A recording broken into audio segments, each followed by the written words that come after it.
Live air और हम बात कर रहे हैं 2018 के क्वेश्चन पेपर के बारे में, BRL6 buying and merchandising part 1। ये सेकंड ईयर में पार्ट 1 है, थर्ड ईयर में आप लोग इसका पार्ट 2 पढ़ेंगे। यहाँ पर हम लोग ख़रीद फरोख्त करते हैं और उसी सामान को अपने स्टोर में लाकर बढ़िया से सजा धजा के बेचते हैं। इसके बारे में पूरे इन्हीं सब के बारे में बात करेंगे कि कैसे सामान ख़रीदा जाता है, कैसे उसको डिस्प्ले किया जाता है, कैसे उसको मार्केट किया जाता है, प्राइसिंग कैसे सेट की जाती है, लोगों को कैसे बुलाया जाता है, राइट। इन्हीं सब के बारे में पूरी की पूरी किताब है। ये नाम है बाइंग एंड मर्चेंडाइजिंग, ठीक है। परीक्षा में इसका 80 नंबर का क्वेश्चन आएगा, लेकिन आपको करना 50 का, मतलब 8 क्वेश्चन आएंगे, 5 करने हैं। 70% वेटेज है पूरे के पूरे BRL6 का इस क्वेश्चन पेपर में। चलिए आगे बढ़ते हैं। पहला क्वेश्चन आपसे पूछा गया, डिफाइंड मर्चेंडाइजिंग स्ट्रेटजी। ये मर्चेंडाइजिंग स्ट्रेटजी क्या होता है और ये क्यों बनाते हैं? देखो, स्ट्रेटजी मतलब होता है कूटनीति, और कूटनीति को कूट कूट के बनाया जाता है। क्यों? ताकि उससे बहुत सारा फ़ायदा हो जाए। मतलब देखो ध्यान से सुनना, इस मर्चेंडाइजिंग स्ट्रेटजी के अंदर 2 वर्ड मिलेंगे। एक तो मिलेगा मर्चेंडाइजिंग, दूसरा मिलेगा स्ट्रेटजी। मर्चेंडाइजिंग का मतलब होता है कि ऐसे सारी एक्टिविटीज़ जो किसी प्रोडक्ट को डिस्प्ले करके सेल करने के लिए की जाती हैं। दोबारा से, ऐसी एक्टिविटीज़ जो किसी प्रोडक्ट को डिस्प्ले करके या फिर उसकी सेल को बूस्ट करने के लिए की जाएं, वो सारी एक्टिविटीज़ मर्चेंडाइजिंग कहलाती हैं। और इसके लिए जो प्लानिंग की जाए, जो कूटनीति की जाए ना, वो क्या है? Strategy, right. तो किसी प्रोडक्ट को बेचना है विद प्लानिंग, तो इसी के लिए हम लोग क्या बनाएंगे? पूरी की पूरी मर्चेंडाइजिंग स्ट्रैटेजी बनाएंगे, राइट। ठीक है, समझ आ रहा है आप लोगों को? जैसे हमारे पास सेना है, और सेना की टुकड़ी में सिर्फ 100 लोग हैं और सामने से आ रहे हैं 10,000 लोग। क्या 100 लोग 10,000 लोगों को मतलब उड़ा देंगे? क्या बोलते हो आप लोग? 100 लोग 10,000 लोगों को उड़ा देंगे? पॉसिबल है वैसे? यस, यही आंसर तो सुनना चाहता था। ठीक है, स्ट्रैटेजी अच्छी होगी तो 100 लोग भी 10,000 लोगों को उड़ा देंगे। एक अकेला व्यक्ति पूरे ब्रह्मांड को ख़त्म कर सकता है, राइट। अब थैनोस की बात कौन कर रहा है यहाँ पे? 5 स्टार लाके हैं, ठीक है। खैर, वापस आते हैं। कुल मिला के हमें स्ट्रैटेजीज़ की ज़रूरत होती है, यानी कि एक बढ़िया प्लानिंग की। So to start with very definition, focus on separately on the words merchandising and the strategy. Fundamentally एक जो स्ट्रैटेजी होती है वो डिफाइन करती है कंपनी की पोजीशन। कूटनीति करने के लिए कितना, मतलब कंपनी की पोजीशन कैसी है, तभी तो प्लानिंग बना पाएगी ना, right. Merchandising on the other hand refer to the product mix, जो कोई रिटेलर ऑफर कर रहा है एंड कंज्यूमर को, उसकी नीड, वांट, डिमांड के हिसाब से। अभी आप ये नीचे देखो, बोल रहे हैं कि ये फिगर देखो, इसके अंदर मर्चेंडाइजिंग स्ट्रैटेजी को कौन कौन से एरियाज़ हैं जो इन्फ्लुएंस कर रहे हैं, कौन कौन से एरियाज़ हैं, राइट। चलिए, तो जब भी आप मर्चेंडाइजिंग स्ट्रैटेजी बनाओगे तो यार देखोगे ना क्या सामान खरीदना है। देखो, सामान बेच के प्रॉफिट कमाना है आपको। रिटेलर हो आप, यही तो कर रहे हैं सर, पिछले 2 साल से कर रहे हैं। आज दूसरा साल है, एग्ज़ाम दे रहे हैं BRL6 का। यस, तो आपको प्रोडक्ट खरीद के बेचकर उसमें से प्रॉफिट निकालना है। तो पहले क्या करना पड़ेगा? प्रोडक्ट टू बी सोर्स्ड, कूटनीति बनानी है ना माल खरीद के बेचने वाली। तो प्रोडक्ट टू बी सोर्स्ड, क्या माल खरीदना है, ओके, क्लियर, कहाँ से खरीदना है, इस तरीके के सारी एक्टिविटीज़ को किसमें? Product to be sourced. Merchandising strategy बनाते समय इस बात का ध्यान रखेंगे। ड्रॉप शिपिंग करा रहे हैं क्या, लोकल सोर्सिंग ले रहे हैं क्या, मतलब कहीं आसपास के दुकान से खरीद रहे हैं, या कहीं बाहर से सामान आ रहा है थर्ड पार्टी से, या किसी लो वॉल्यूम में हम किसी होलसेलर या मिड वॉल्यूम की बात करें तो किसी इंपोर्टर से खरीद रहे हैं या डिस्ट्रीब्यूटर से खरीद रहे हैं, और हाई वॉल्यूम में जब हम प्रोडक्ट खरीदेंगे तो किसी मैन्युफैक्चरर या लिक्विडेशन सेल्स। लिक्विडेशन सेल्स वो होती है जैसे कोई सेकेंड हैंड माल बेच रहा हो बहुत सारा, तो लिक्विडेशन सेल्स है। कोई दुकान बंद करके जा रहा हो, अपना सारा माल बेच रहा है, लिक्विडेशन सेल्स है। एयरपोर्ट पे जो कस्टम का जो माल होता है, जब वो बिके एक साथ में बहुत सारा, तभी वो क्या है? लिक्विडेशन सेल है, राइट। ठीक है, तो इस तरीके से हम यहाँ कहीं से भी माल मंगा सकते हैं कि नहीं? जितने भी ऑप्शन दिए मैंने आप लोगों को, माल मंगाने से मेरा मतलब प्रोडक्ट सोर्स कर सकते हैं ना इन सभी एरियाज से। लाला जी बन जाओ यार तुम लोग बहुत अच्छे समझ में आएगा रिटेल, ठीक है। हाँ सर, हमें भी बना दो। वेंडर टर्म्स एंड कंडीशंस, जब भी आप किसी से सामान खरीदते हो तो उससे बोलते हो भाई ख़राब हो गया तो वापस ले लोगे ना, हैं? नहीं बिका तो वापस हो जाएगा क्या? और सामान तुमने नकली दे दिया तो कैसे पता लगेगा? पकड़े जाओगे तो पैसा पूरा ले लूँगा। ये सब टर्म्स एंड कंडीशन आप किसके साथ नेगोशिएट करते हो? वेंडर के साथ। व्यापारी है ना, जो व्यापारी माल बेचने आया, भाई नकली लिया वापस कर दूँगा, पैकेजिंग ख़राब हुई वापस कर दूँगा। और सुन, माल के पैसे तभी मिलेंगे जब सारा बिक जाएगा, या 40% बिकने के बाद 40% की पेमेंट, बाकी 40% बिकने के बाद बाकी 40% की पेमेंट। ये सारे के सारे टर्म्स एंड कंडीशन नेगोशिएट करते हैं ना उसके साथ। तो पैसे कब दूंगा, माल कितना चाहिए, ख़राब हुआ तो कितना, रिटर्न रहेगा तो कितना, ठीक है, नुकसान कहीं हुआ तो उसको कौन कैसे भरपाई करेगा उसकी, ये सारी की सारी टर्म्स एंड कंडीशन आपको नेगोशिएट करनी पड़ती है वेंडर से जिसके साथ प्रोडक्ट खरीद रहे हो आप। यस और नो, है ना। अगर ये पॉइंट समझ में नहीं आ रहे तो क्या मर्चेंडाइजिंग करेगा रे तू, है ना। सुनो, वापस आते हैं प्राइसिंग स्ट्रैटेजी। प्राइसिंग स्ट्रैटेजी का मतलब है कि देखो भाई, एक तो माल खरीद लिया हमने दुकान में और कंडीशन के साथ खरीदा है कि 50% बिकने के बाद पेमेंट करूँगा 50% की, और 3 दिन के अंदर माल आ जाना चाहिए मेरे पास, उसके बाद आप पैसा रखोगे। अच्छा, जो प्राइसिंग मिक्स है ना, ये डिटरमाइन कैसे करते हो आप। प्राइसिंग मिक्स को डिटरमाइन करने के लिए आप देखते हो कि ख़रीदा कितने का है। सस्ता खरीदोगे तो सस्ता बेच पाओगे, ध्यान रखना इस बात का। Okay, clear. चलिए, one of the 4 major element of marketing mix. Marketing mix के 4 कौन कौन से मेजर एलिमेंट्स हैं, फटाफट। अरे भाई, marketing mix, 4 P's of marketing mix, फटाफट। प्रमोशन, प्रमोशन, बहुत बढ़िया बहुत बढ़िया, ठीक है। उसमें से एक मोस्ट इंपॉर्टेंट एलिमेंट क्या है, प्राइसिंग स्ट्रैटेजी, ठीक है, राइट, यस। क्या रूबी क्लास में है, काजल क्लास में है, गोपाल, हर्ष, हर्ष तो है ही, ठीक है। और कौन कौन छुट्टी मार रहा है आजकल, हर्ष, दूसरा वाला हर्ष है क्या, शाक्या कहाँ है, Harsh, where is Pooja, Shivika, where is Shivika, now are you in class. छुट्टी उट्टी कर लेते यार, मत क्या करूँ।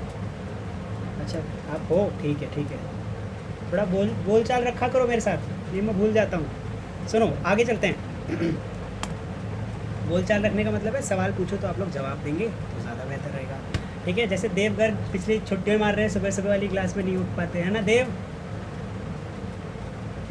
है ना, ठीक है।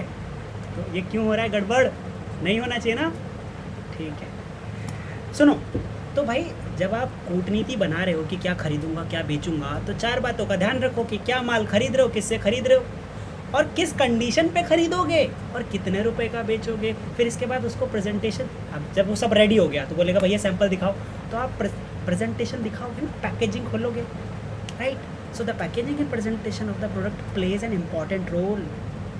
Merchandising, no matter how well, merchandising यहाँ पे वर्ड गलत आ गया है। इस बात से कोई फर्क नहीं पड़ता कि आपका प्रोडक्ट कितना अच्छा है, पर इस बात से ज़रूर फर्क पड़ेगा कि दिखता कैसा है। दिखेगा तभी बिकेगा, है ना। ये फैक्टर, फील गुड फैक्टर बहुत काम करता है, feel good factor, right, yes. आज पिछली वाली क्लास में मैंने पूरा का पूरा आंसर शीट बदल दिया फील गुड फैक्टर के चक्कर में, है ना। वो बताऊंगा बाद में कभी क्लास खत्म होगी तो। सुनो, एक प्रोडक्ट बायर को जब तक अट्रैक्ट नहीं करता तब तक वो अच्छा प्रोडक्ट नहीं है, मतलब अट्रैक्टिव नहीं रहेगा तो ज़्यादा बिकेगा नहीं। आप भी किसी दुकान की तरफ तभी खींचे जाते हो ना जब देखते हो अरे वाह क्या प्रोडक्ट है, या फिर ऐसे जाते हैं छी छी छी क्या प्रोडक्ट है, चलो चलते हैं देखने, ऐसे जाते हो क्या, नहीं जाते ना। तो प्रोडक्ट अच्छा होना चाहिए। कुल मिला के 4 एरियाज़ हैं जो इन्फ्लुएंस करते हैं मर्चेंडाइजिंग स्ट्रैटेजी को, राइट। प्रोडक्ट कौन सा खरीदना है, क्या क्या टर्म्स एंड कंडीशंस नेगोशिएट करनी है सप्लायर और वेंडर के साथ, प्राइसिंग स्ट्रैटेजी कौन सी रहेगी जो आप अडॉप्ट करोगे अपने प्रोडक्ट के हिसाब से, अपने कस्टमर के बेसिस के हिसाब से, कस्टमर प्रोफाइल के हिसाब से, और कौन से method of packaging and presentation आप यूज़ कर रहे हो, राइट। पहला क्वेश्चन समझ में आया। सवाल था मर्चेंडाइजिंग स्ट्रैटेजी बताओ और डिफरेंट कंपोनेंट बताओ। हमने मर्चेंडाइजिंग स्ट्रैटेजी का ऑपरेशन कर दिया और उसके बाद बता दिया कंपोनेंट कौन कौन से निकल कर आए इसमें से। आगे बढ़ते हैं। क्वेश्चन नंबर 2 हमसे पूछा गया कि ब्रांड क्या है और ब्रांड मैनेजमेंट कैसे करते हैं। ब्रांड जान पहचान है किसी भी प्रोडक्ट की। अरे भाई आप कैसे पहचानते हो, देखो मैं बताता हूँ जान पहचान कैसे है। आप लोग अभी खुद ही बताने लग जाओगे। ये बताओ भाई ये कौन सा, ये बताओ कौन सा प्रोडक्ट है, ये कौन सी कंपनी का है, ये कौन सी कंपनी है? हाँ, ये क्या बेचते हैं? कार? ये वाले सेकंड वाले समोसा? प्लीज सर, नाम से ही पता लग रहा है। ठीक है, अब तो मत बोलो। यस, ये क्या बेचते हैं? वाव वाले, वाव कॉस्मेटिक्स, मोमोज, चाइनीज आइटम बेचते हैं। ठीक है, वाव मोमोज। ये है क्या? जान पहचान है ना ये? कैसे पता लग रहा है? सिंबल से जान पहचान है ना ये? ठीक है, जान पहचान कैसे हो रही है? इनके नाम से। सुनो, so a brand is the identity of specific product, service और business. Brand can take many forms. एक नाम हो सकता है, साइन हो सकता है, सिंबल हो सकता है, कलर कॉम्बिनेशन हो सकता है। जैसे अगर मैं आप लोगों के लिए सुनिए, हाँ ठीक है, सुनो, जैसे मान लेते हैं मैं आप लोगों के लिए कलर कॉम्बिनेशन बना रहा हूँ, मुझे बताना कौन सी कंपनी का है ये कलर कॉम्बिनेशन। ठीक है, राइट, यस, ध्यान से देखना। दूसरा इसी में से ढूंढ लेते हैं। मुझे लग रहा है कुछ कुछ समझ में आने लग गया होगा आपको। ठीक है, यस, कौन सी कंपनी का कलर कॉम्बिनेशन है ये? पता चल गया? हाँ, राइट गाइज, यस और नो?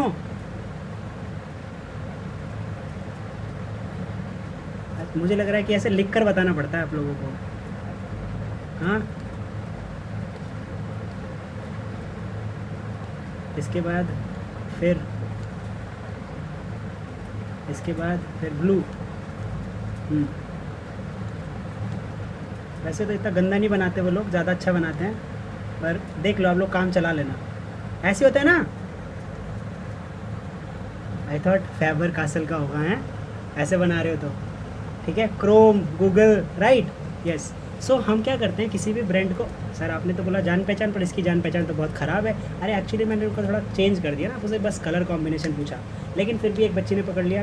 पूजा, थैंक यू, बहुत बढ़िया है आपकी ऑब्जर्वेशन। आगे चलते हैं।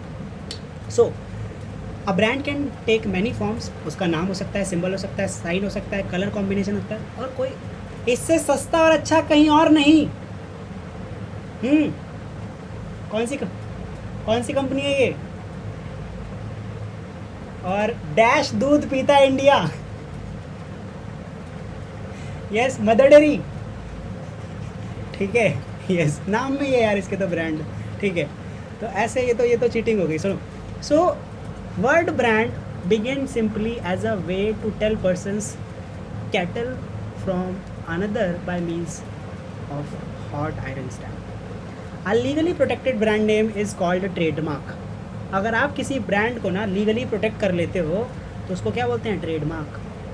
जैसे किसी कंपनी का कुछ प्रोडक्ट आप खा रहे होते हो, कुछ भी ऐसे कुछ यूज़ कर रहे होते हो, कुछ भी, उसके ऊपर पीछे ना ट्रेडमार्क ऐसे TM लिखा रहता है, TM, कि अपना टाइम आएगा, ऐसे TM है ना। ठीक है, यस।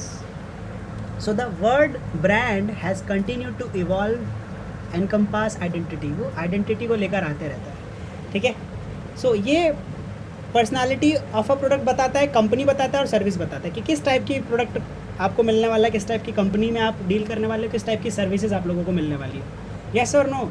जैसे आपको अगर कुछ बढ़िया सा प्रोडक्ट दिखाऊं और मतलब किसी कंपनी का नाम बताऊं तो आप लोग बता दोगे यहाँ पे सर्विस कैसे मिलेगी, है ना। Yes guys, Rolls Royce car ठीक करवाने जानी है, पैसा अपने पास है यार, टेंशन मत लो, बताओ सर्विस कैसे मिलेगी?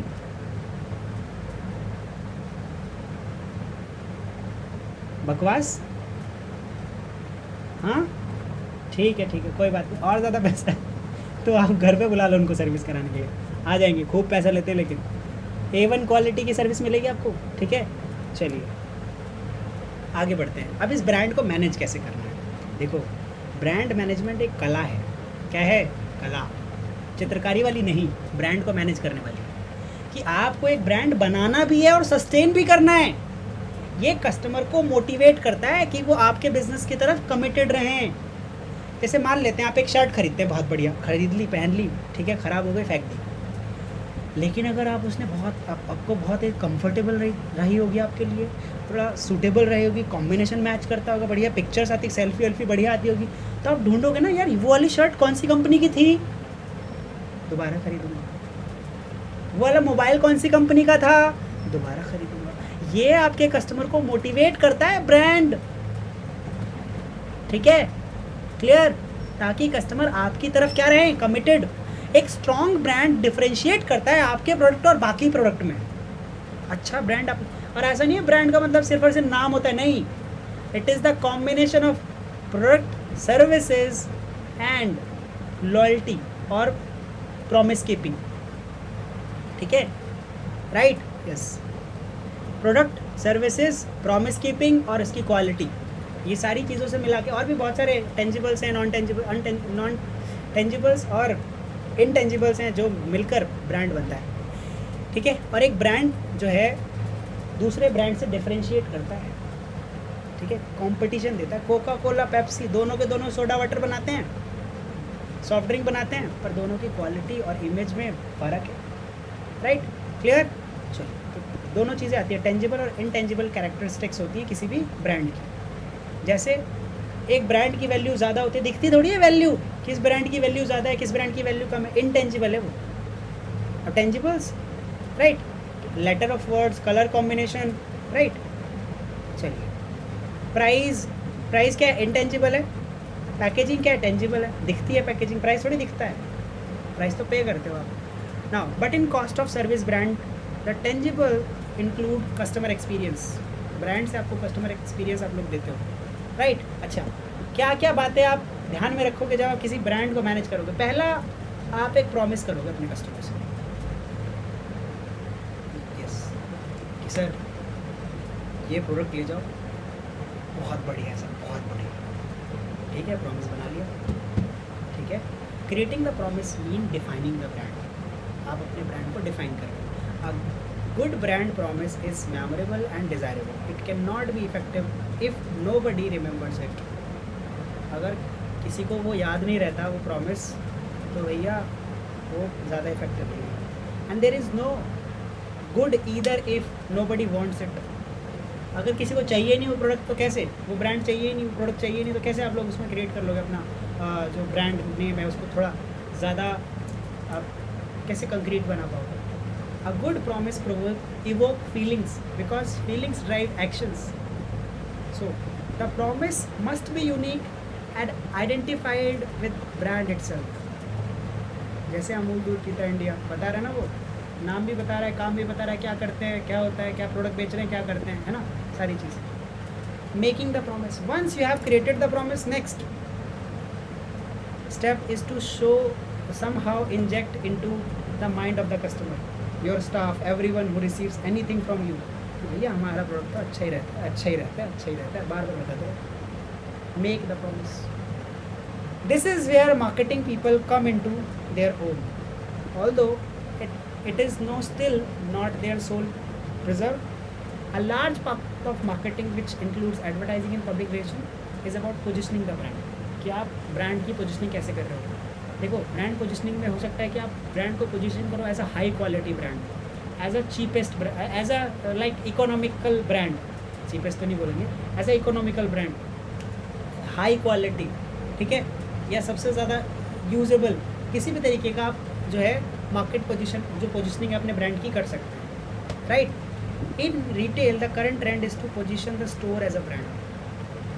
हम लोग आज के कंडीशन में, अच्छा सुनो, आप एक लाला जी की दुकान से आटे की थैली खरीद के लाते हो, घर पे बोलते हो आटे की थैली खरीद के लेके आओ, आशीर्वाद आटा लाया, आशीर्वाद आटा, लेकिन जब यही लेकर आते हो किसी ईजी डे से, दूसरे सुपरमार्केट, हाइपर मार्केट से, तो बोलते हो कि मैं आज शॉपिंग करके आया हूँ, ग्रोसरी खरीद के लाया हूँ, कहाँ से, बिग बाज़ार से, ईजी डे से, है ना, right.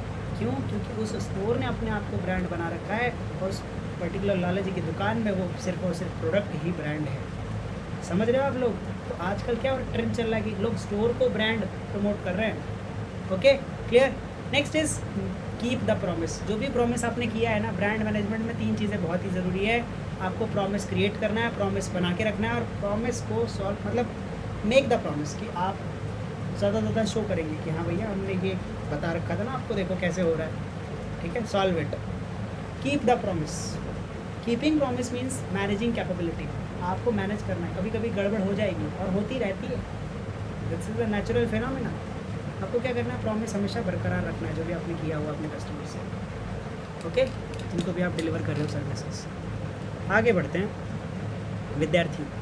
Explain the concept of category management, और हमें ये भी डिस्क्राइब करना है कि कौन कौन से स्टेप्स इनके अंदर आते हैं। आप लोग सच्ची सच्ची बताना, कल भी आज सुबह भी यही करवाया ना मैंने, ये क्वेश्चन, पहला क्वेश्चन, 2 क्वेश्चन तो मैच करें, डिट्टो सेम आए थे आप लोग, ठीक है कोई बात नहीं।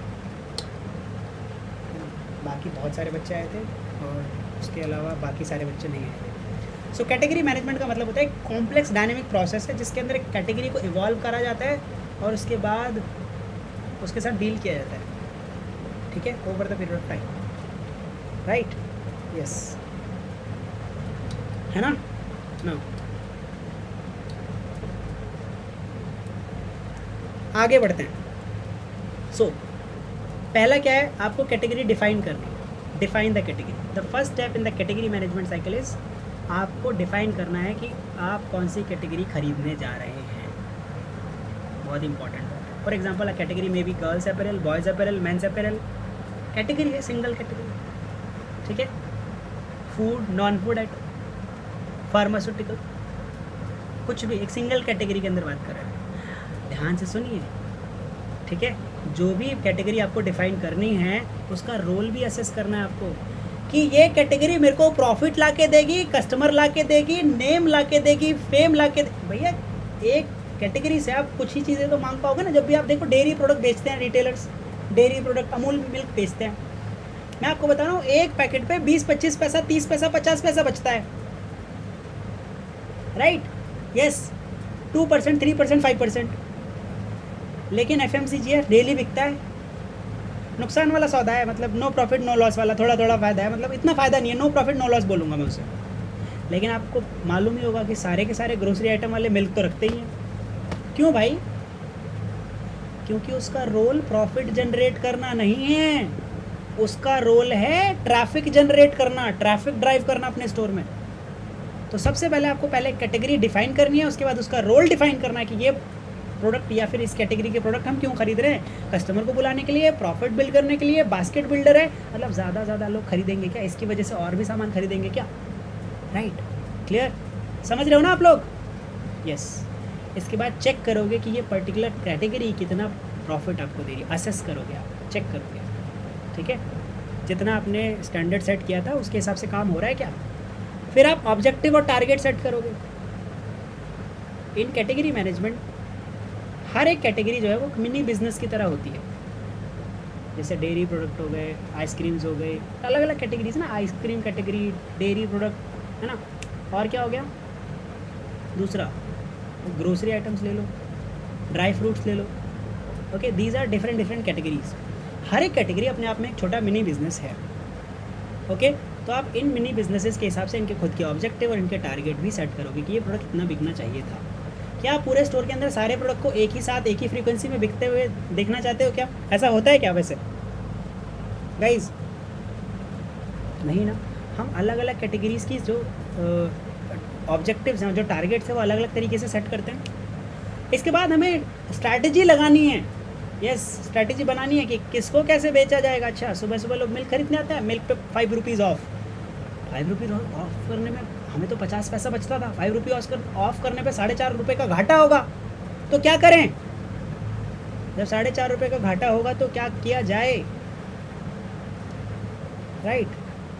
4.5 रुपये का घाटा होगा तो उसको दूसरे प्रोडक्ट से लॉस लीड किया जाएगा, उसका लॉस लीडर प्राइसिंग रख के, ओके, क्लियर। चलो now device strategy. The retailer strategy is an important component of retail category management. इसमें 4 डिफरेंट स्ट्रैटेजीज हो सकती हैं: cash generating, excitement creating, image enhancing, profit generating, traffic building, transaction building and tough protecting. Tough protecting मतलब customer का जो image है ना, पूरा जो कोर इमेज है उसको बचाना, राइट। ये भी करते हैं जब भी हम कैटेगरी को डिफाइन करते हैं। तो कैटेगरी टैक्टिक्स सेल्फ प्रेजेंटेशन कहाँ पे रखूँगा ऐसे कि ज़्यादा बिके, कितनी प्राइसिंग रखूँ कि किसके साथ बिक जाए ये, एलोकेशन कैसा रहेगा, प्रमोशन कैसे करेंगे, ये सारे के सारे की टैक्टिक्स हम लोग लगाते हैं। इसके बाद ये जो टैक्टिक्स हमने बनाई हैं, ये जो स्ट्रैटेजीज हमने सेलेक्ट करी हैं, इन सारी स्ट्रैटेजीज़ को इम्प्लीमेंट भी तो करना पड़ेगा ना। एक बार कैटेगरी टैक्टिक्स हमने सेट कर दी, इसके बाद हमें इन कैटेगरी टैक्टिक्स को एक्चुअल प्रैक्टिस के अंदर लेकर आना पड़ेगा। फिर देखना पड़ेगा कि कितना काम हुआ with the method of review. So final step category management के अंदर रहेगा review of the progress, actual achievement कितना हुआ, जितना टारगेट हमने सेट किया था उसके हिसाब से। Okay, clear. तो ये जो रिव्यू है ये आपको बाकी डिसीजन लेने में हेल्प करेगा कि नेक्स्ट टाइम आपको कितना प्रोडक्ट जो है ख़रीदना है मार्केट से। Okay, clear. Buying in merchandising although the 8 step process and is very comprehensive and thorough. It has been criticized for being rather too unwieldy and time consuming, particularly in today's fast moving sales environment. तो ये 8 steps हैं category management के, और ये effectively काम करते हैं किसी भी कैटेगरी के लिए, किसी भी टाइप ऑफ प्रोडक्ट के लिए। ओके, यस, आगे बढ़ते हैं। एक्सेप्शंस आर ऑलवेज देयर, बात का ध्यान रखना। नाउ आगे बढ़ते हैं। क्वेश्चन नंबर 3 समझ में आया आप लोगों को? Define the category management cycle. Yes, पक्का। मार्टिन, रोहित, सौम्या, रूबी, ओम बख्शी, हर्ष, अंश गोयल, अमित कुमार, पक्का ना? माइक ऑन करके रिप्लाई कर दिया करो, मुझे अच्छा लग जाएगा। क्यों भाई, क्यों रिप्लाई क्यों नहीं करते हो?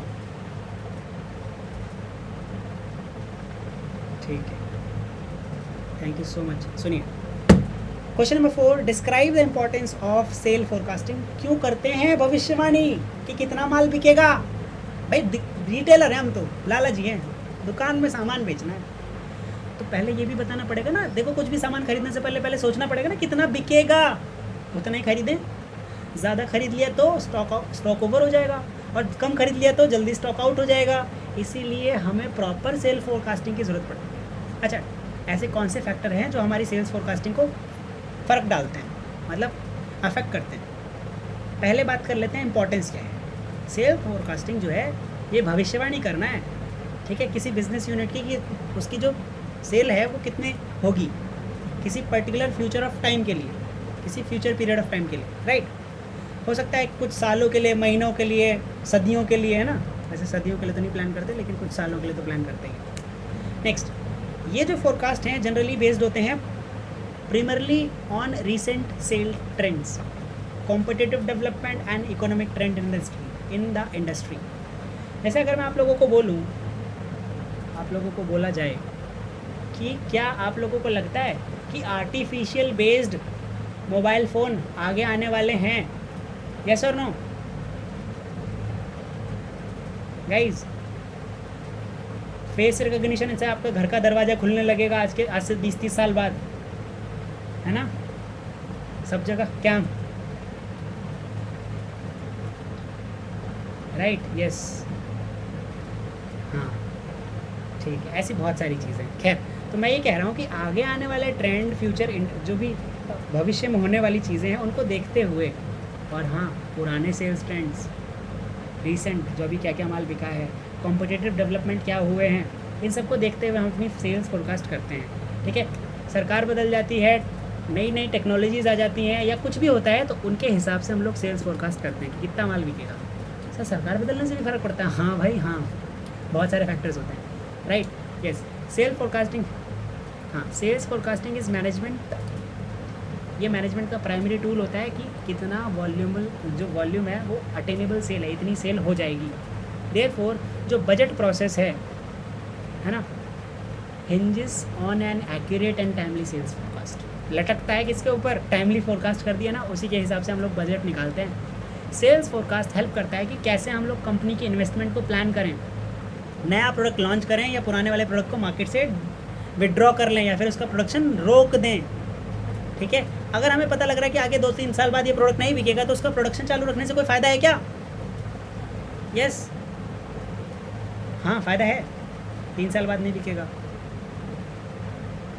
और हमने बना लिया, अब 1.5 साल तक का बना लिया, तो रोक रोक के बनाएंगे ना, ये sir no, right. So sales forecasting जो है एक प्रोसेस है जिसमें एक most critical, the forecasting process is a critical one for most businesses. ये बहुत ही क्रिटिकल फैक्टर है, पर्टिकुलरली इन अपैरल बिजनेस। अगर आप कपड़ों का व्यापार करते हैं तो आपको पता ही होगा हर हफ्ते डिज़ाइन बदल जाता है। पिछली दिवाली को जो डिज़ाइन बहुत ट्रेंडी था वो इस बार बहुत ही वाहियात हो गया होगा। हो सकता है ऐसा हो भी जाता है कि नहीं अब तो पसंद नहीं है, ठीक। हर वीक, हर हफ्ते, हर 6 महीने, हर साल भर में डिज़ाइन जो हैं बदलते रहते हैं। सो सीज़न वाइज, फेस्टिवल वाइज, इन सभी नीड और वांट का ध्यान रखना चाहिए सेल्स को फोरकास्ट करते समय। Okay, clear. चलिए नाउ फैक्टर्स जो है आपकी सेल्स फोरकास्टिंग को अफेक्ट करती हैं। पहला, हिस्टोरिकल पर्सपेक्टिव। अगर आप पुराने सेल्स डेटा को देखोगे तो आपको पता चलेगा कि क्या पैटर्न चल रहा था, किस तरीके से माल खरीदा जा रहा था, बेचा जा रहा था। बिजनेस कॉम्पिटेंस, आपके पास कितना, मतलब और बाकी जो कंपटीशन वाले लोग हैं, ठीक है, marketing method, financing and leadership, इनके हिसाब से कि आप कंपैटिबल कितने हैं बिजनेस करने के लिए, ठीक है, इसके हिसाब से भी आप फोरकास्ट करेंगे, राइट, वरना आप कर ही नहीं पाएंगे, पैसा ही नहीं होता। Now market position, forecasting also consider the competitive position of the company with respect to its market share. आपकी पर्टिकुलर मार्केट शेयर कितनी है और रिसर्च एंड डेवलपमेंट कैसे करेंगे, कौन सी सर्विस क्वालिटी दे रहे हैं आप, प्राइसिंग और financing pricing and financing policies कैसी हैं आपकी, पब्लिक इमेज कैसा है। In addition forecasters also evaluate the quality and quantity of customer base. किस टाइप का कस्टमर है और कितना कस्टमर है, ठीक है, इससे पता चल जाएगा कि ब्रांड लॉयल्टी कितनी रहेगी। प्रोडक्ट रिस्पॉन्स की तरफ से जो है प्राइस एफर्ट आप कितना लगाना है आपको, ठीक है, यस। इकोनॉमिकल वायबिलिटी की, अगर हमने पैसा ज़्यादा रखा तो कितने का बिकेगा और कम रखा तो कितने का बिकेगा, मतलब कितना प्रोडक्ट बिकेगा, ठीक है, कब ज़्यादा बिकेगा, कम पैसे पे, ज़्यादा पैसे पे। आपको एक बात पता है, कुछ प्रोडक्ट जो हैं ज़्यादा पैसे रखने पे बिकते हैं, यस। जिस पत्थर की कोई कीमत ना हो पत्थर कोई खरीदेगा, हाँ, लेकिन अगर उसी की कीमत रख दो कि हाँ ये बहुत कीमती है तो बिकने लग जाएगा, राइट, यस। आगे चलते हैं। General economic conditions, although consumer market are often characterised by increasingly susceptible to many segments. तो जनरल इकोनॉमिक कंडीशन कैसी हैं हमारी कंट्री की या किसी जोग्राफिक एरिया की, इसको देखते हुए हम लोग अपनी सेल्स को प्लान करते हैं, ठीक है। Even in many niche markets, कि ये तो बिकेगा ही product, forecasters incorporate relevant data and को रिलेट वेल और demonstrate a casual relationship with the cell.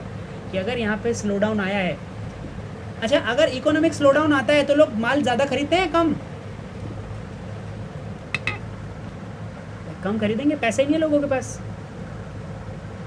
पैसा नहीं है ना खरीदने के लिए, है ना, राइट, यस। आगे बात करते हैं प्राइस इंडेक्स, किस प्राइस रेंज में आप प्रोडक्ट बेचोगे। अच्छा, if the price of the product have changed over the years, दो तरीकों से आप लोग डिसाइड करते हो कि आपको कैसा प्राइस रखना है। मार्केट में क्या प्राइस चल रहा है, ख़रीदा कितने का था, तो है ना। एक तो हम फिक्स मार्जिन रख लेते हैं कि अच्छा इतने रुपए का आ रहा है तो 10% अपना मार्जिन रखेंगे, अब 10% में जितना भी हो। दूसरा होता है चाहे कम रुपए का है चाहे ज़्यादा रुपए का है, प्राइस उतना ही रखेंगे। तो जो कम का है, ज़्यादा का है, उसमें हमें प्राइस सेम रखना चाहिए, उस पर प्रॉफिट ज़्यादा होता है, ठीक है, क्लियर, यस। और उससे क्या है, कस्टमर लॉयल्टी बनी रहती है, उसको वेरिएबल प्राइसेस नहीं मिलते, बार बार बदलने वाले प्राइसेस नहीं मिलते उसको, ओके, क्लियर। चलिए now explain major methods of pricing in retailing. ये सवाल मुझे लगता है वैसे भी आप लोग कर पाएंगे, कर लेंगे, हो जाएगा, यस। खैर फिर भी बता देते हैं। तो कुछ मेजर मेथड्स ऑफ प्राइसिंग क्या है। लॉस लीडर प्राइसिंग, इसमें क्या होता है, एक प्राइस को हम लोग जो फास्ट मूविंग गुड होता है उसको कम पैसे में रख देते हैं, ठीक है, जिससे कुछ लॉस होता है हमारा, बेसिकली होगा तो यही। और बाकी जो प्रोडक्ट हैं, ठीक है, जो लीडिंग प्रोडक्ट हैं उनका प्राइस थोड़ा सा हाई रख देंगे, जिससे इसके अंदर हुआ लॉस हमें उस प्रोडक्ट से लीड हो जाए। इसी तरीके की प्राइसिंग को हम लोग लॉस लीडर प्राइसिंग कहते हैं। ठीक, क्लियर? आप लोगों ने नोटिस किया होगा कि कुछ आइटम जो है जैसे शुगर, राइस, पोटैटोज़, बिग बाज़ार इनका बड़ा एडवर्टीज़मेंट करता था जब बिग बाज़ार था भी। तो शुगर का कि 1 kg sugar free, sugar in only 30 rupees, 35 रुपी पर kg, है ना? यस और नो? पोटैटोज़ का एडवर्टीज़मेंट करता था। बताओ, इतना बड़ा बिग बाज़ार यार, पोटैटोज़, राइस, शुगर, उसको पता है हर घर में बिकता है ये। सबसे कम हमारे यहाँ होगा, लोग आएंगे, बाकी सामान हम महंगा बेच देंगे। और सब लोग प्रोडक्ट का प्राइस थोड़ी पता करने जा रहे हैं मार्केट में, सब लोग नहीं पता करने जाते, सच बता रहा हूँ। हाँ, ठीक है। और इतना फ़र्क पता भी नहीं चलता 4-5 रुपये से। और हम तो चीनी लेने गए थे, पर सामान तो बहुत सारा खरीद के लाएंगे ना, शॉप पे जाएंगे। यस, आगे बढ़ते हैं। Skimming pricing. अच्छा, अगर मान लेते हैं अभी तेल का दाम 200 रुपये लीटर है, अगर Kishan Kanaujia retail general store है, मतलब किशन जनरल स्टोर करके कोई स्टोर है, और मैंने वहाँ पे जो ऑयल है उसके प्राइसेस रखे हुए हैं 120 रुपये पर लीटर। बताओ, आप पूरा ग्रोसरी खरीदने आओगे या बस ऑयल खरीदने आओगे? चलो यार, ऑयल सस्ता मिल रहा है तो ग्रोसरी भी सस्ता मिल ही रहा होगा, और 1-2 आइटम और भी सस्ता दिखा दूँ कि चलो चीनी भी हमारे यहाँ सस्ता मिल रहा है ना, इस तरीके का, तो आप लोग आ जाओगे, ठीक है, और बस यहीं फंसोगे आप, ठीक है। इसी को हम लोग क्या बोलते हैं, लॉस लीडर प्राइसिंग। आगे बढ़ते हैं स्कीमिंग प्राइसिंग के अंदर। स्कीमिंग प्राइसिंग जो है वो रिलेटिवली हाई प्राइस रखते हैं स्टार्टिंग में। ये प्रीमियम प्रोडक्ट के लिए होता है, जो मोनोपोली प्रोडक्ट होते हैं ना, जिनके आसपास कोई प्रोडक्ट नहीं आ पाता, वो प्रोडक्ट अपनी प्राइसिंग सबसे पहले हाई रखते हैं, काफ़ी ज़्यादा, और धीरे धीरे धीरे धीरे इस प्राइस को स्किम करते हैं, यानी कि स्लो डाउन करते हैं, ठीक है, धीमा करते हैं टाइम के साथ साथ, right? Yes. Price leaning. Price leaning में जो रिटेलर है वो एक सेट ऑफ प्राइस रखता है कि 500 रुपये वाला प्राइस, जो 500 रुपये वाले जूते हैं वो इस तरफ मिलेंगे आपको, 700 रुपये वाले जूते इधर मिलेंगे, मतलब एक तरीके का कैटेगरी ऑफ प्राइजेस, ठीक है, clear? Yes. Now horizontal pricing guys, it involves arrangement between retailers. Direct competition वाले लोग जो होते हैं ना, आपस में एक साथ बैठते हैं और बोलते हैं देखो भाई, मेरा भी नुकसान हो रहा है, तुम्हारा भी नुकसान हो रहा है, तो हम सारे के सारे लोग क्या करते हैं, प्राइस हाई कर देते हैं, और हम लोग इतने रुपए से कम में तो बेचेंगे ही नहीं, है ना, इतने रुपए से कम में तो बेचेंगे ही नहीं, ठीक। तो ये एक इलीगल प्राइसिंग है वैसे, ठीक है। सो horizontal price fixing is always illegal since ये कंपटीशन को सप्रेस करता है ना, और कस्टमर की कॉस्ट को बढ़ा देता है। क्या सब लोगों को नॉइस आ रही है मेरी आवाज़ से?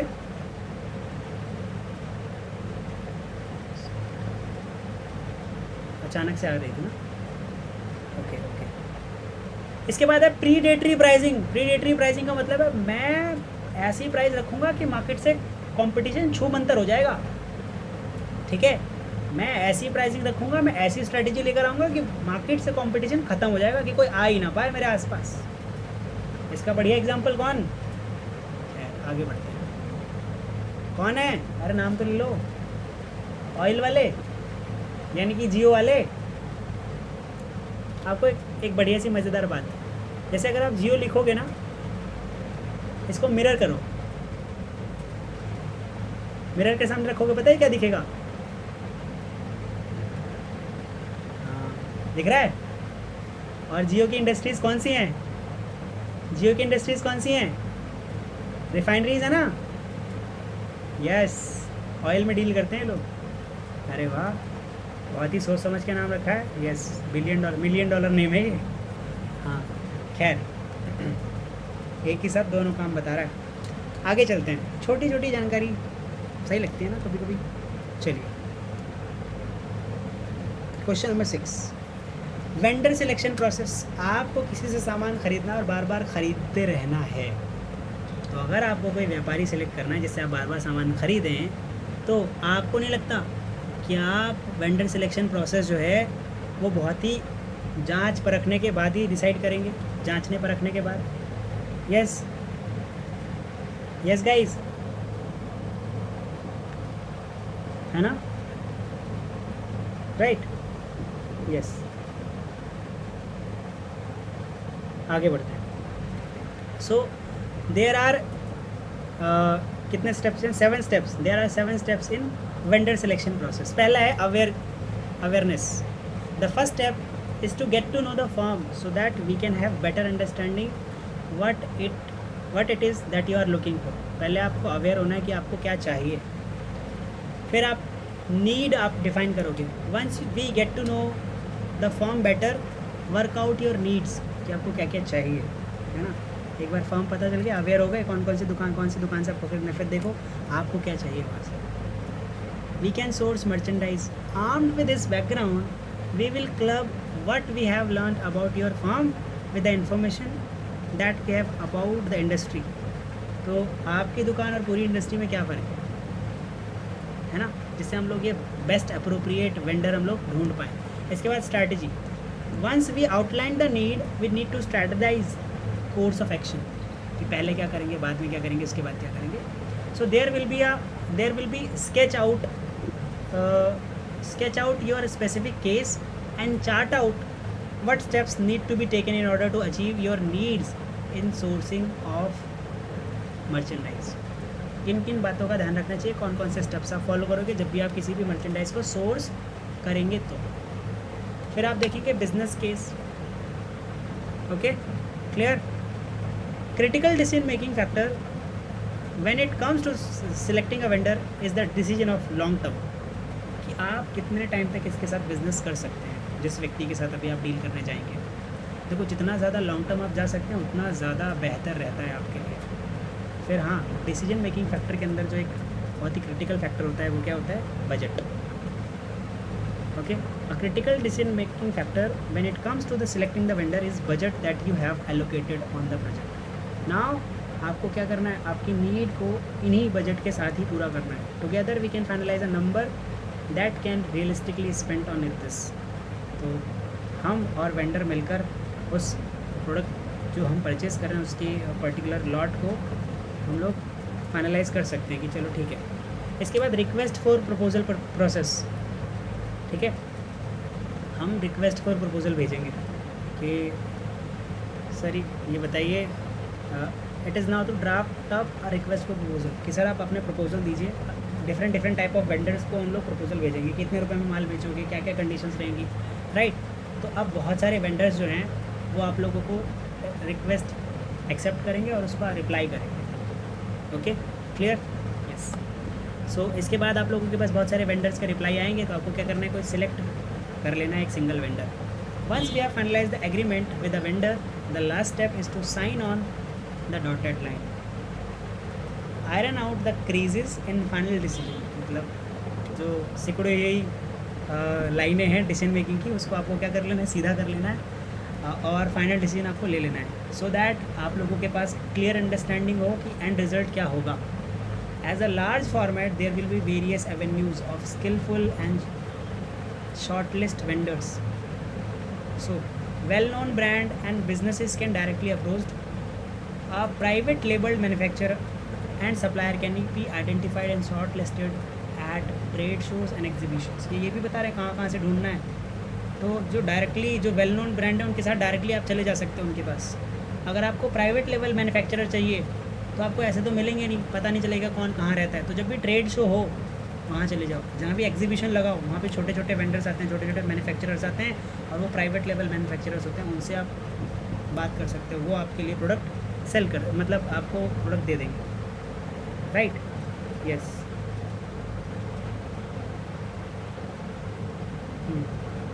यस,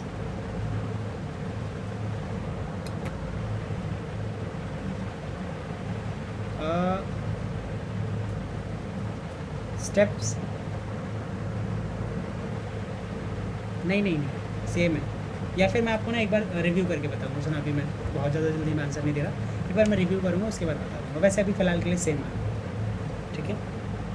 अगर इस पर्टिकुलर टाइम ऑफ पीरियड के लिए अभी आप बोल रहे हो तो दोनों सिमिलर ही हैं, राइट। अच्छा सुनो, कभी कभी ना आप नहीं, दोनों सेम है, सुना, दोनों सेम है। सुनिए, कभी कभी ना कॉन्टैक्ट आपको एक्सपोर्टर से मिल जाता है, जैसे डोमेस्टिक हो, इंटरनेशनल मैन्युफैक्चरर्स हो, तो इनके लिए कुछ ऑर्गेनाइजेशंस हैं, ट्रेड ऑर्गेनाइजेशन, जैसे CII, FICCI, CMEI, राइट.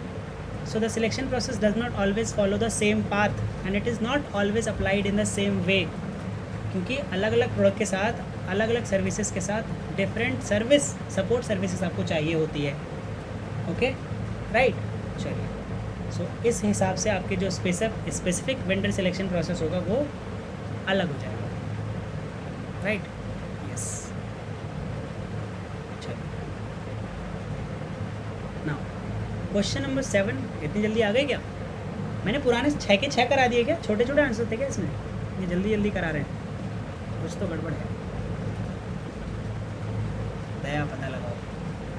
समझ में आ रहा है सब लोगों को? अच्छा, 5 स्टूडेंट गायब हो गए, इसका मतलब है मैं सही से पढ़ा नहीं रहा हूँ. कुछ तो गड़बड़ हो रही है. कुछ गड़बड़ हो रही है क्या? अंश, अर्जुन, देख लो कहाँ जाना है आपको. मैंने सोचा कि एक नया, एक एक्स्ट्रा, आज 7th क्वेश्चन तक पहुँचे हैं ना. वैसे जनरली 5 पे रोक देता हूँ मैं. यस और नो अर्जुन? तो मैं सोचा एक ट्राई करके देखते हैं थोड़ा सा. एक मैंने आज कुछ नया टेस्ट ट्राई करने की कोशिश करी है, लेकिन 5 बच्चे चले गए. सॉरी, हाँ मुझे लग रहा है इसीलिए चले गए. ठीक है ना, आगे आते हैं कि डिस्टिंग्विश करना है आपको वैरायटी और असॉर्टमेंट. वैरायटी क्या है? Number of different merchandising categories हैं. वैरायटीज़, कितनी वैरायटीज़ हैं बोलते हैं ना हम लोग, है ना. ना जैसे अगर एक पर्टिकुलर ब्रांड की बात की जाए तो वहाँ पे बहुत सारी वैरायटीज़ वो आपको दिखा सकता है. Right, clear. सो ब्रेड्थ जो है ना, ब्रेड, किसी भी असॉर्टमेंट में ब्रेड की नंबर ऑफ ब्रांड कितने कितने सारे हैं आपके पास. जैसे for example Levi's, an exclusive Levi's store में carry a large variety of denims and denim accessories. कि सर आपको डेनिम में कुछ भी चाहिए, हमारे पास है, आइए आपको दिखाते हैं. बहुत सारी वैरायटीज़ है सर. ठीक है, बहुत सारे. असॉर्टमेंट क्या है? Assortment is the number of SKUs, stock keeping unit कितने हैं. लेकिन असॉर्टमेंट के अंदर 2 चीज़ें ध्यान से देखी जाएंगी, depth and breadth of assortment. वैसे यहाँ पे जो बात की गई है इस पर्टिकुलर केस के अंदर, यहाँ पे जब आप वैरायटी असॉर्टमेंट समझाओगे तो वैरायटी को आप समझाओगे क्या? लेंथ ऑफ असॉर्टमेंट,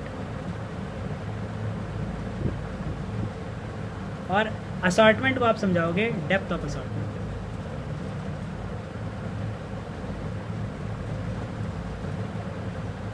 अच्छा, जो शब्द बहुत ज़्यादा बार यूज़ किए जाते हैं उनको क्या बोलते हैं? किसी भी सिनेरियो में एक पर्टिकुलर वर्ड होता है ना, उसके लिए क्या कहते हैं? जो शब्द बहुत ज़्यादा बार ऐसे लोकली यूज़ किए जाते हैं उस पर्टिकुलर किसी सिनेरियो के लिए. एनीवन?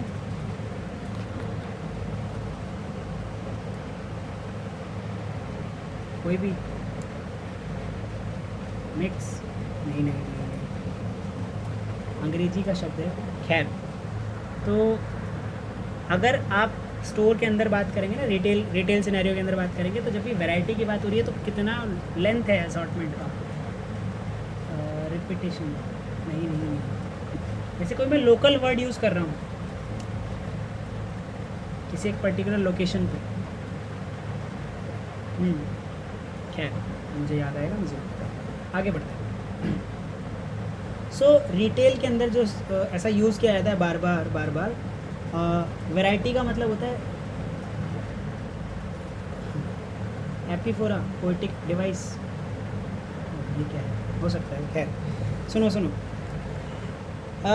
लेंथ ऑफ असॉर्टमेंट यानी कि कितने नंबर ऑफ ब्रांड हैं. जब भी रिटेल के बारे में बात करेंगे ना, रिटेल की बात होगी, तो हम वहाँ पे बात करेंगे रिटेल टर्म्स के अंदर, जो बेसिकली हमेशा टर्म्स जो है बहुत ज़्यादा बार यूज़ की जाती हैं. लेंथ के लिए वो यूज़ किया जाता है वैरायटी का मतलब होता है नंबर ऑफ ब्रांड कितने सारे हैं, यानी कि लेंथ कितनी है ना, असॉर्टमेंट की. लेकिन जब हम असॉर्टमेंट बोल रहे हैं रिटेल के अंदर, तो इसका मतलब है डेप्थ ऑफ असॉर्टमेंट की बात हो रही है. ठीक है, असॉर्टमेंट कैसी है जब रिटेल में ये पूछते हैं ना, इसका मतलब होता है डेप्थ के बारे में बात करेगा बस. अगर टोटल असॉर्टमेंट की बात हो रही है तब वो लेंथ एंड ब्रेड्थ की बात होगी, यानी कि डेप्थ और लेंथ की बात होगी, वरना अगर वैरायटी और असॉर्टमेंट की बात हो रही है तो यहाँ पे वैरायटी का मतलब होगा length of assortment and assortment word का मतलब होगा depth of assortment itself, right. Assortment का मतलब है number of SKUs stock keeping unit with in a category. एक सिंगल कैटेगरी के अंदर कितने सारे SKUs स्टॉक कीपिंग यूनिट रखे हुए हैं। Store with large assortment are set to have a good depth and term assortment and depth are also interchangeably used in retail. यहाँ पे वैरायटी जो है वो इंटरचेंजेबली यूज़ किया जाता है किसके साथ, ब्रेड्थ के साथ, राइट। कोई एक्सक्लूसिव जोडियक स्टोर गाइस, एक जो जोडियक स्टोर किसके लिए है, एपरल्स के लिए है, ये कपड़ों के लिए। ये लार्ज असॉर्टमेंट रखता है फॉर्मल, कैजुअल्स, बेल्ट, टाई और अदर एसेसरीज के लिए for mens, okay. Now so determining variety and assortment, to determine a variety and assortment for a particular category the buyer need to consider profitability of merchandising mix, the corporate philosophy of the organization towards the assortment, physical characteristics of the store, and finally the degree to which category of the merchandise complement each other. इसके हिसाब से हम लोग variety और assortment को select करते हैं, यानी कि length and breadth of assortment को सिलेक्ट करते हैं। यहाँ पे यूनिट 6 में जब भी वैरायटी और असॉर्टमेंट एक साथ आएगा, ध्यान से सुनिएगा, वैसे तो असॉर्टमेंट में लेंथ एंड डेप्थ होता है, लेंथ एंड ब्रेथ होता है सिर्फ, लेकिन यहाँ पे जो बात की गई है वो वैरायटी और असॉर्टमेंट जब बोला जाएगा, एक साथ बोला जा रहा है, तो उसका मतलब वैरायटी का मतलब है ब्रेड्थ यानी कि लेंथ ऑफ असॉर्टमेंट, और असॉर्टमेंट का मतलब है depth of assortment, right. Yes, समझ रहे हो आप लोग? कितने सारे ब्रांड, वैरायटी, हर ब्रांड में कितने पीस, असॉर्टमेंट। समझ रहे हो? ये तो समझ आ गया होगा मुझे लगा। दूसरा वाला एग्जांपल ईजी है, कितने सारे ब्रांड है ना,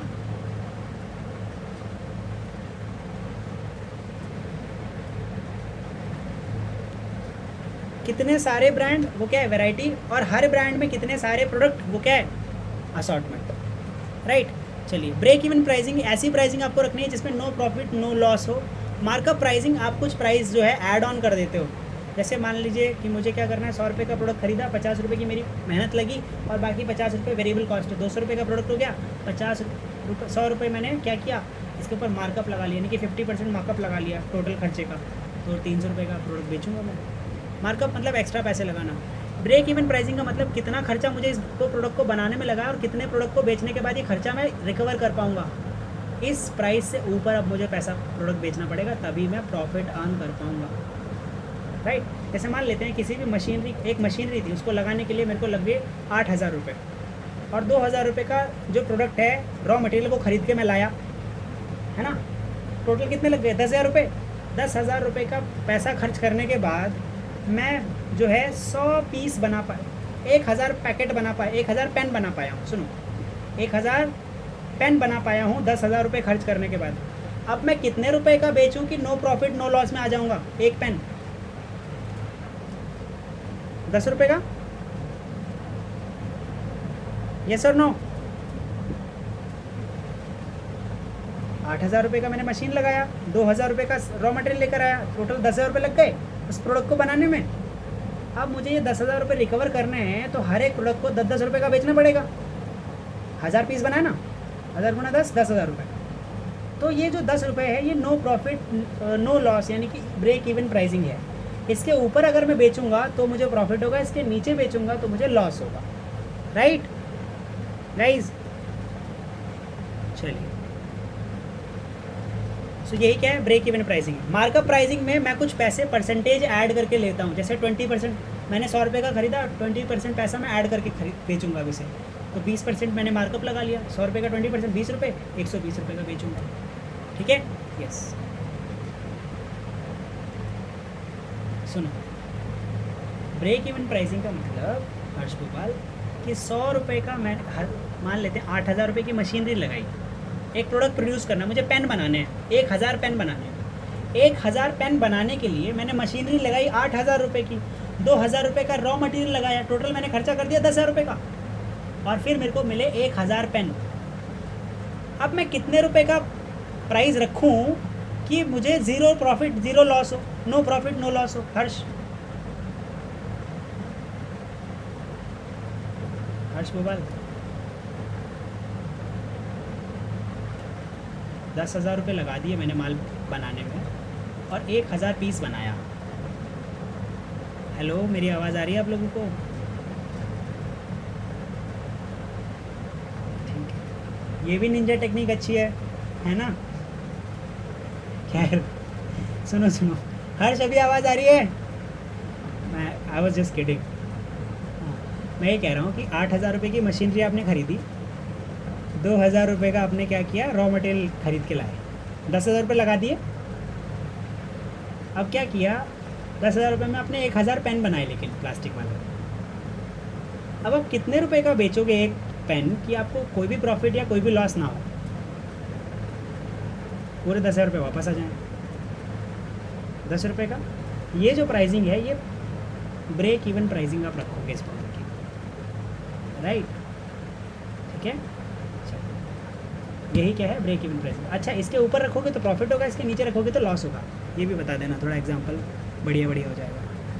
मार्कअप प्राइसिंग का मतलब है कि जितने रुपए का खरीदा उसके ऊपर कुछ ऐड ऑन पैसा हम लेते हैं, उसी को हम मार्कअप बोलते हैं, बढ़ा के जो पैसा लिया जाता है। ठीक, चलिए ये 8th क्वेश्चन मैं आप लोगों के ऊपर छोड़ रहा हूँ। Category, life cycle, stock to sales ratio, price sensitivity, right? Yes.